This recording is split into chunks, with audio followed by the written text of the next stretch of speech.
Kalau kalian mempelajari black hole, ada satu tempat di dalam black hole yang disebut singularitas. Singularitas adalah ujungnya black hole, di mana menurut teorinya, di tempat ini seluruh materi, energi, dan ruang waktu bersatu menjadi satu titik yang kerapatannya tak terhingga.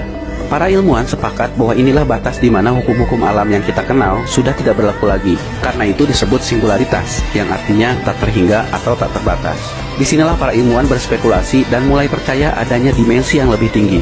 Secara sederhana, kita bisa menyebutnya gaib, sementara sains mencoba mendeskripsikannya dalam bahasa lain.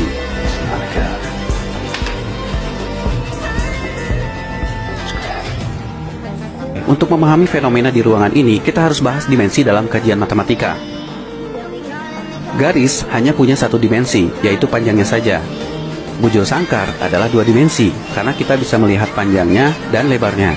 Sedangkan kubus adalah tiga dimensi, karena kita bisa melihat panjangnya, lebarnya, dan tingginya. Sekarang pertanyaannya, apa bentuk dimensi keempat?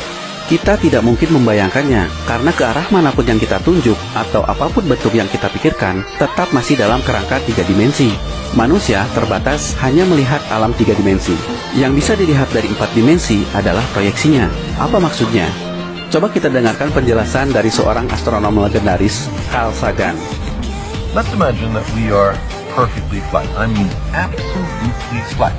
And that we live, appropriately enough, in a flat land.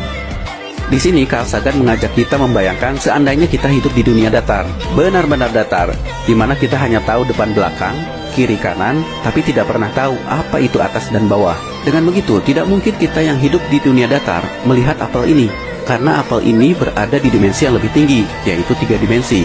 Sementara dunia datar terbatas pada dua dimensi. Now, a three-dimensional creature exists in flat land only partially, only a plane, a cross-section through it can be seen.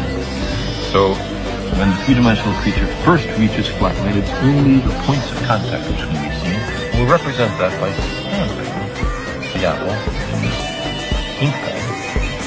Jadi, seandainya apel ini menyentuh dunia datar, maka kita hanya bisa melihat sebagian dari apel ini, atau potongan dari apel ini.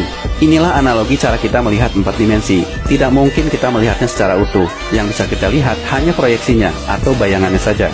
Kalau kita mengambil kubus sebagai bentuk tiga dimensi, kita bisa melihat bayangannya dalam dua dimensi. Ini lumrah di dunia kita karena bayangan kita sendiri pun bisa kita lihat dalam dua dimensi ketika kita terkena cahaya lampu atau cahaya matahari. Nah, dengan cara yang sama, harusnya kita bisa melihat bayangan empat dimensi dalam bentuk tiga dimensi.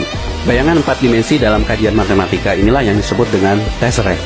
I, you, are trapped in three dimensions. But what I can show you